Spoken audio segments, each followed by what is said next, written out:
Good morning बच्चों, आप सभी का स्वागत है आपके अपने YouTube channel Anil R classes में। आज हम फिजिक्स का चैप्टर नंबर 3 लेकर के आए हैं। इस 3 चैप्टर का नाम है सरल रेखा में गति। सरल रेखा में गति आपको आज से पढ़ना है। ये चैप्टर की वीडियो करीब 10 वीडियो मतलब आएंगी और 1 बाय 1 करके आप सभी को देखना है। तो सरल रेखा में गति क्या होती है, सबसे पहले हम आपको बताते हैं गति यानी गति किसे कहते हैं। तो गति, जैसे कि आप मान लो कोई वस्तु है, उसकी यदि स्थिति में परिवर्तन होता है तो वह उसकी क्या कहलाती है, गति कहलाती है। लेकिन कब स्थिति में परिवर्तन होता है, यानी समय के साथ में उसकी स्थिति में यदि परिवर्तन हो तो वस्तु आपके गति की अवस्था में कहलाती है। तो आप परिभाषा लिखना चाहें तो लिख सकते हैं गति की। यदि किसी वस्तु की स्थिति में समय के साथ परिवर्तन होता है तो उसे हम गति कहते हैं। ये आपकी परिभाषा हो गई गति की। त्वरण की परिभाषा हम आपको बताएंगे, एसिलरेशन बोलते हैं। इंग्लिश में क्या बोलते हैं, एसिलरेशन। तो एसिलरेशन क्या होता है, तो इसका आपको सबसे पहले फॉर्मूला याद होना करना चाहिए। फॉर्मूला क्या होता है, त्वरण इक्वल टू होता है वेग परिवर्तन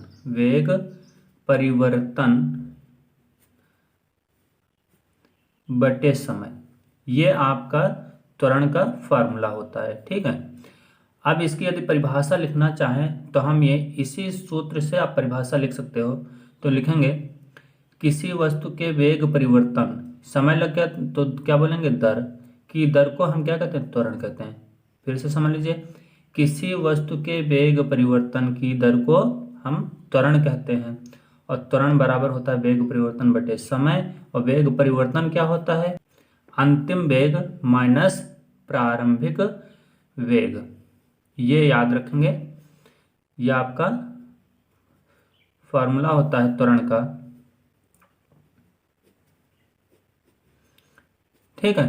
अंतिम वेग माइनस प्रारंभिक वेग। और अंतिम वेग होता क्या है ये आप जानते होंगे, यानी कि अंतिम वेग को v से लिखा जाता है, प्रारंभिक वेग को u से लिखा जाता है और समय को t से लिखा जाता है।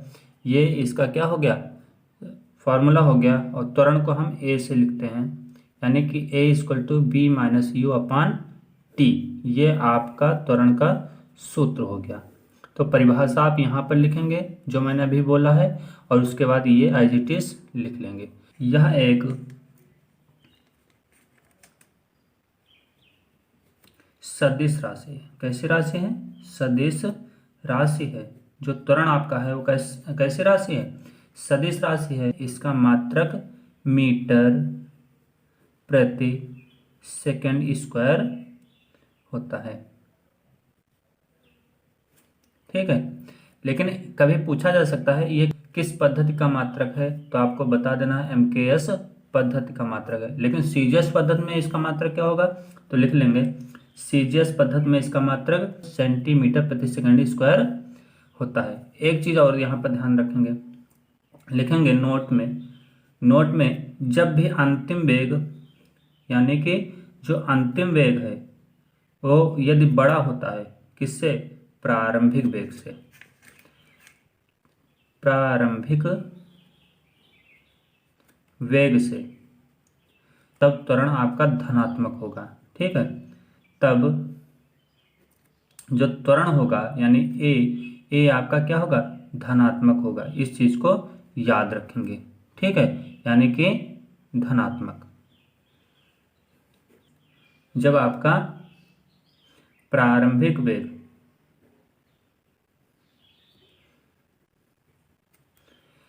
बड़ा होगा किससे, अंतिम वेग से, अंतिम वेग से, तो आपका त्वरण ऋणात्मक होगा। तब आपका त्वरण ऋणात्मक होगा, लिखेंगे तब त्वरण यानी कि ए आपका क्या होगा, ऋणात्मक होगा। यहाँ लिखेंगे निगेटिव, यानी कि अर्थात ऋणात्मक होगा। और ऋणात्मक त्वरण कहलाता है मंदन। इस चीज को याद रखेंगे, यदि ऋणात्मक त्वरण की बात आ जाती है तो वह वहां पर क्या कार्य करेगा, मंदन का कार्य करता है। यानी कि किसी भी वस्तु के वेग में क्या है, रुकावट पैदा करता है, यानी कि वो धीरे धीरे जाकर के उसका अंतिम वेग धीरे धीरे क्या हो जाएगा, शून्य हो जाएगा, मतलब जीरो हो जाएगा। वो वस्तु जब गतिमान होती है तो वो धीरे धीरे रुक जाती है, वहां पर आपका त्वरण क्या होगा, ऋणात्मक होगा। तो तात्कालिक त्वरण किसे कहते हैं, किसी विशेष, यानी कि इसकी परिभाषा यदि आप लिखेंगे तो यानी कि किसी विशेष समय को हम क्या कहते हैं, तात्कालिक त्वरण कहते हैं। ये आप परिभाषा लिखेंगे, ठीक है। तो जैसे कि हमने लिखा तात्कालिक त्वरण लिखते कैसे हैं, a equal to D V by D T. अब D V by D T क्या होता है, d मतलब अवकलन करना है किसके सापेक्ष, समय के सापेक्ष, ठीक है। v का अवकलन समय के सापेक्ष करना है, तो ये आपका कहलाता है तात्कालिक त्वरण। इसे हम बोलेंगे वेग परिवर्तन की दर को, यानी कि हम त्वरण कहते हैं, एक प्रकार का ये त्वरण ही है, लेकिन इसमें क्या है, एक विशेष समय को, मतलब किसी विशेष समय की बात की जाती है, जिसे हम कहते हैं तात्कालिक त्वरण, ठीक है। इस चीज को याद रखेंगे। तो क्वेश्चन ये रहा, किसी वस्तु द्वारा तय किया गया विस्थापन s बराबर टी की पावर क्यूब अपान 3 minus T square upon 2 minus 6t दे रखा है, मीटर द्वारा व्यक्त होता है। यानी ये आपका विस्थापन दे रखा है, विस्थापन को हम s से लिखते हैं, ये s का मान इतना दे रखा है। अब इसमें कहा गया फर्स्ट पॉइंट निकालना है क्या, किस समय वस्तु का वेग शून्य होगा। इसमें वेग पूछा गया और किस समय वस्तु का वेग क्या होगा, शून्य होगा। इसमें विस्थापन दे रखा है, वेग नहीं दे रखा है, तो इसके लिए आपको सबसे पहले क्या करना पड़ेगा, वेग निकालना पड़ेगा। और वेग कैसे निकालते हैं वो आप ध्यान से समझेंगे। यहाँ पर विस्थापन मैंने नोट कर लिया उत्तर में। अब यहाँ पर इसको यदि हम t के सापेक्ष अवकलन कर देते हैं तो आपका वेग आ जाता है। जैसे कि आप अभी तक इसके पहले यदि अवकलन वाली वीडियो नहीं देखी तो वहाँ पर आप जाकर के देख सकते हैं, लेकिन हम फिर भी यहाँ पर थोड़ा सा बताना चाहेंगे। ये समझ लीजिए, यदि हम विस्थापन यानी s का t के सापेक्ष अवकलन करते हैं, t के सापेक्ष अवकलन करेंगे तो इस तरीके से लिखेंगे dt, और यहाँ पर भी d लग जाएगा, तो ds अपान dt, यानी कि s का t के सापेक्ष अवकलन हो गया, ठीक है। अवकलन इस तरीके से लिखा जाएगा। अब देखेंगे यहाँ कैसे लिखते हैं, तो इसे हम लिखते हैं ds बाई dt, ठीक है। ये हम t के सापेक्ष इस मान का अवकलन करते हैं, और यही ds अपॉन dt ही आपका v कहलाता है, यानी कि वेग कहलाता है। इस चीज को आप अच्छे से ध्यान रखेंगे। यदि हम v लिखना चाहें तो v को हम ds अपॉन dt, जैसे आपको अभी मैंने बताया a इक्वल टू क्या होता है, dv बाई dt, जस्ट अभी बताया ना। यानी कि वेग का यदि समय के सापेक्ष अवकलन कर दिया जाए तो वो आपका त्वरण कहलाता है। ठीक उसी प्रकार यदि हम विस्थापन को समय के सापेक्ष अवकलन कर देते हैं तो वह वेग कहलाता है। इस चीज को याद रखेंगे, ठीक है। आगे चलते हैं। अब इसका t के सापेक्ष अवकलन करते हैं तो पावर आगे आ जाती है, इसको ध्यान देना है। तो पावर आगे तो क्या लिखेंगे, 3t, या फिर आप इसको एक एक करके आप अलग अलग लिख सकते हैं t के सापेक्ष अवकलन करके, या तो आप यहीं से कर सकते हैं। तो पावर ऐसे आए तो यहाँ पर लिखेंगे t की पावर 3 में से 1 चला गया तो ऐसे लिखेंगे 3 माइनस 1, ठीक, अपॉन ये आपका 3 आ जाएगा।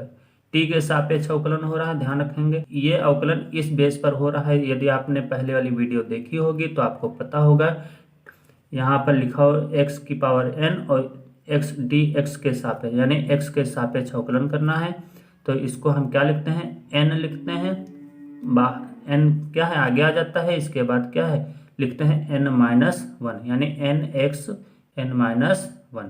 तो ये अवकलन हो जाता है। ठीक इसी बेस पर ये हम कर रहे हैं। ठीक यहाँ पर लिखते हैं माइनस, ये पावर आगे आ जाती है और t लिखते हैं, इसके बाद 2 में से 1 घटा देते हैं।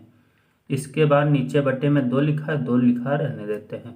माइनस 6 लिखते हैं, इसकी पावर 1 है वो आगे आएगी तो 6 का 1 से गुणा होगा 6 ही आएगा। तो इसके ऊपर क्या आ जाएगी पावर, t की पावर 1 माइनस 1। ठीक, अब आगे देखेंगे। यहाँ से 3 से 3 ये कैंसिल हो गया, 2 से 2 कैंसिल हो गया, और मैंने लिखा t की पावर 3 में से 1 गया, 2 बचा। इसके बाद माइनस t की पावर 2 में से 1 गया तो कितना बचा, t की पावर 1 बचेगा, और माइनस का 6 और t की पावर 0, यहाँ 0 बचेगा, t की पावर 0 होता है 1। ये आपका आ गया ds/dt, यानी इसे हम कह सकते हैं वेग आपका आ गया है। ठीक, अब इसे हम v के बराबर भी लिख सकते हैं, यानी कि v = t² - और माइनस का 6। इसका मात्रक क्या होगा, वेग का मात्रक जानते हैं, मीटर प्रति सेकंड, याद रखेंगे आप लोग। अब इसके बाद चलते हैं आगे। अब इसमें फर्स्ट पॉइंट में कहा गया है किस समय वस्तु का वेग शून्य होगा। तो यदि हम वेग शून्य मान लेते हैं तो क्या आएगा, यहाँ पर उसका समय निकल आएगा। ठीक है, याद रखेंगे। माना वेग आपका क्या है, शून्य है, क्योंकि समय दे नहीं रखा, वेग शून्य होगा ये दे रखा है, तो हमने v = क्या मान लिया, 0। तो v का मान आपका भी निकला था, v का मान क्या निकला था, t², यानी कि v = t² - t माइनस का 6 मीटर प्रति सेकंड निकला था। अब यहाँ v = 0 रख देते हैं। जब v 0 रखते हैं तो क्या आएगा, 0 = t² - t माइनस 6। समझ में आया। इसे हम क्या लिख सकते हैं, पक्षांतर कर लेते हैं। ठीक, इसको पहले लिखते हैं, इसको बाद में लिख लेते हैं। तो या करके लिखें t² - t माइनस 6 = 0। ठीक, अब इसके बाद क्या करते हैं, इसका फैक्टर करते हैं। इसका फैक्टर मतलब इसका गुणनखंड करते हैं। गुणनखंड कैसे, हमने कहा 6 का ऐसा दो संख्याओं में तोड़िए जिनका गुणा करने पर 6 आ जाए, जिनका गुणा करने पर 6 आ जाए और जोड़ने या तो घटाने पर 1 आ जाए। याद रखिएगा, गुणा करने पर 6 आ जाए। जैसे हमने कहा दो संख्याएं 2 और 3 में गुणा किया तो 3 दूनी 6 आ गया। ठीक है, अब इसको जोड़ेंगे तो क्या आएगा, 5 आएगा, जो कि यहाँ कितना आना चाहिए, 1। तो आपको ये नहीं लिखना है। अब इसके बाद क्या लिखना है, हमने कहा जोड़ने या घटाने पर, जोड़ने पर 5 आए तो घटाइए इसको, तो 2 में से 3 घटाइए तो क्या आएगा, -1। ये भी आपको नहीं लिखना है। अब इसको कैसे लिखना है, 3 - 2, यानी कि आपका 1 आ गया। याद रखेंगे 3 - 2, इस तरीके से आप यहाँ पर लिख सकते हैं। हमने लिखा t² - t के स्थान पर, यानी कि यहाँ पर 1 है तो 3 - 2 लिखेंगे। क्या लिखेंगे, 3 - 2 ब्रैकेट में, और इसके बाद क्या लिखें, t बाहर, क्योंकि 3 में से 2 गया, 1 ही बचेगा। 1 का मतलब 1 का किसी भी संख्या से गुणा होगा तो वही संख्या आती है। इसके बाद लिखेंगे 6 = 0। अब आगे चलते हैं, इसको हल करते हैं। t² ब्रैकेट ओपन करते हैं तो माइनस इसके साथ गुणा होगा और t इसके साथ आएगा तो क्या आएगा, 3t। ये माइनस इसके साथ जाएगा तो क्या आएगा, प्लस हो जाएगा, माइनस माइनस प्लस। अब 2 लिखेंगे और ये t इसके साथ में आ जाएगा तो क्या आएगा, t 2t। ठीक है, -6 = 0। अब यहाँ से देखेंगे जो कॉमन हो मिल रहा हो वो हम ले लेते हैं। इसमें से इन 2 पदों में देखना है और इन 2 पदों में देखना है। तो कॉमन क्या मिल रहा है, यहाँ से t यहाँ भी है, t यहाँ भी है, तो हमने t यहाँ से ले लिया तो क्या मिलेगा, यहाँ क्या बचेगा, t बचेगा, माइनस यहाँ t चला गया तो बचा 3। याद रखेंगे। फिर प्लस यहाँ से कुछ कॉमन मिल रहा है तो यहाँ 2 है, इसमें भी 2 शामिल है, क्योंकि 2 × 3 लिखा जा सकता है 6 को, है ना। तो यहाँ लिखेंगे 2 कॉमन ले लिए, बच्चा कौन, t। यहाँ माइनस, यहाँ 3 बचा, 2 × 3 = 6 होता है ना, तो यहाँ पर 3 बच गया = 0। अब आगे चलते हैं। अब यहाँ पर देखेंगे इस सिस्टम में और इस मतलब पद में 2 पद हैं, 2 पद में कौन कॉमन मिल रहा है, तो यहाँ से कॉमन मिला t - 3 कॉमन मिल रहा है, तो बच्चा कौन, t + 2, t + 2 = 0। याद रखेंगे। अब यहाँ पर से एक बार इसको 0 कर दो, एक बार इसको 0 कर दो, तो हमने लिखा यदि t - 3 = 0, t - 3 = 0, तो हम कह सकते हैं imply that equal to t = 3, यानी कि t का मान कितना आया, 3 आया। अब इसके बाद एक और यहाँ से यदि लिखेंगे, दूसरा स्टेप है, मतलब दूसरा पद है। दूसरा पद क्या दे रखा, t + 2 = 0, तो यहाँ से देखेंगे टी को रोकेंगे, 2 उधर पहुँचाएंगे तो क्या आएगा -2, जो कि मान्य नहीं है, क्योंकि समय जो है ना कभी ऋणात्मक नहीं होता है, तो धनात्मक होता है। यहाँ पर समय कितना आ गया 3 सेकंड। ठीक है, इसे हम छोड़ देंगे क्योंकि समय धनात्मक होता है, ऋणात्मक नहीं होता है। अब आगे चलते हैं, तो इसे हम यहाँ पर लिख सकते हैं अमान्य। ठीक है, अमान्य, इतना लिख सकते हैं बस। t बराबर 3 निकला ना, तो लिखेंगे t बराबर 3 सेकंड में तय की गई दूरी लिखेंगे, यानी कि t बराबर 3 सेकंड में तय की गई दूरी। दूरी कितनी थी? s बराबर t3/3 था, t² माइनस 6t ये दे रखा है। अब यहाँ पर जहाँ पर t दे रखा है, इस t के स्थान पर 3 रखेंगे, तो 3 रखने पर क्या आएगा, यहाँ लिखेंगे 3/3 आएगा, माइनस यहाँ पर 3 लिखेंगे 3/2 माइनस 6×3। ठीक, 6×3। आगे देखते हैं, 3 का पावर क्यूब का मतलब होता है 3×3, यानी कि 3 3 9 9 27। तो यहाँ पर लिखेंगे 27/3 माइनस यहाँ से क्या लिखेंगे 3 3 9 और यहाँ बटे 2 6 3 18। ठीक है, इसको काटना चाहें तो काट सकते हैं। इसको 3 9 27 9 बार में चला गया तो ऊपर आएगा 9 माइनस 9/2 माइनस का 18। इस चीज़ को याद रखेंगे। अब आगे चलते हैं, बटे में 2 है, इसके भी बटे में 2 लाना चाहिए, है ना। कैसे लाएंगे, तो इसको अंश व हर से ऊपर और नीचे गुणा कर देते हैं। ठीक, कोई फर्क नहीं पड़ेगा मान में। यहाँ पर भी अंश व हर को ऊपर नीचे 2 से गुणा कर देते हैं। तो सबके बटे में 2 आ गया ना, तो हमने लिखा सबके बटे में जब 2 आ गया तो नीचे लिखे 2, और 9 का 2 से गुणा किया तो 18 आया, माइनस का 9 और 18 दूना 36। ठीक है, याद रखेंगे 36 आ गया। इसको और हल करते हैं तो कितना आएगा 18 ये है, और 36 9 जोड़ लेंगे, फिर 18 लिख लिया, 36 9 कितना हुआ जोड़ेंगे 45 आ गया, और यहाँ बटे में 2। 18 में से 45 मतलब 18 में से 45 गया तो आप कैसे घटाएंगे, लिखेंगे 45 में से आप 18 घटा लीजिए। ठीक, जब घटाएंगे तो 27 आ गया। अब 27 यहाँ पर लिखेंगे 27/2। इसको जब भाग करेंगे तो 2 1 का 2 और यहाँ पर 7 बचा, तो कितनी बार में 2 3 6, 5 बचा, मतलब 1 बचा, पॉइंट लगा तो 10 हुआ, 2 पंचे 10। तो कितना आया, एक चीज़ यहाँ पर ध्यान देंगे, ये घटाने पर यहाँ पर माइनस लग जाएगा। अब इसके बाद क्या आएगा, माइनस का 13.5, ये एस है, क्या आया एस। तो एस कभी ऋणात्मक यानी दूरी कभी ऋणात्मक नहीं होती है, तो इसे आप इस तरीके से लिख सकते हैं 13.5 मीटर। ठीक है, ऋणात्मक में आप नहीं लिखेंगे। अब आगे चलते हैं,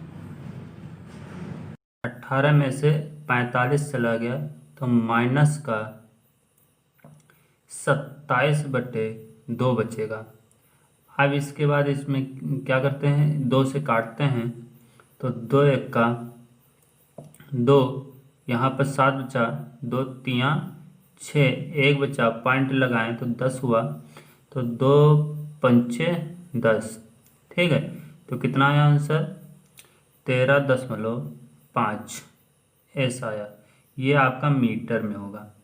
लेकिन एक चीज़ ध्यान देंगे, दूरी कभी ऋणात्मक नहीं होती है, तो आप सबसे पहले यहाँ पर क्या लिखेंगे, माइनस को हटा देंगे तो आपके 13.5 मीटर लिखेंगे, यानी कि दूरी S = 13.5 मीटर। अब इसमें यानी कि ये आपका आ गया 3 सेकंड में तय की गई दूरी। 3 सेकंड में तय की गई दूरी कितनी होगी, 13.5 मीटर होगी। ठीक है, अब इसमें आपका त्वरण निकालना है, A = dv by D T, यानी कि वेग का समय के सापेक्ष अवकलन करेंगे तो ये आपका त्वरण आ जाएगा। तो वेग v कितना दे रखा है, v by D T, v का मान निकला हुआ था T square minus T minus का 6। अब इसके बाद ये मान निकला है, अब इसका क्या करेंगे, अवकलन करेंगे, किसके सापेक्ष, टी के सापेक्ष। तो यहाँ से आएगा, पावर आगे आएगी तो क्या आ जाएगा 2, इसके बाद टी की पावर 2 माइनस 1, माइनस यहाँ टी की पावर 1 है, ये आगे आएगा तो मतलब 1 ही रहेगा, और 1 में से 1 चला गया तो कितना बचा, यानी कि टी की पावर 1 में से 1 घट गया। तो इसके बाद ये आपका अचर पद का अवकलन होगा टी के सापेक्ष, तो 0 हो जाएगा। ठीक है, अब इसके बाद आगे करते हैं।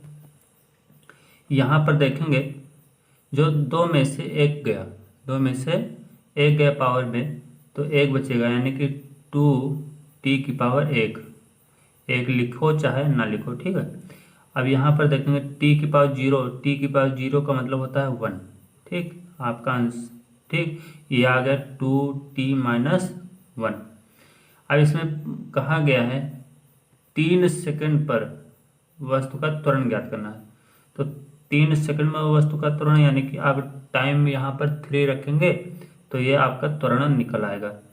तो यानी कि 2 × 3 माइनस का 1, तो 3 दूनी 6 माइनस का 1। अब इसके बाद क्या करते हैं, इसके बाद इसको हल कर लेते हैं, यानी कि 6 में से 1 गया, कितना बचा 5। ठीक, तो इस तरीके से आप समझेंगे। तो आज की वीडियो बच्चों कैसे लगी आप लोग कमेंट करके हमें ज़रूर बताएंगे, और नेक्स्ट वीडियो हम नेक्स्ट डे लेकर के फिर मिलते हैं। तब तक के लिए नमस्कार बच्चों।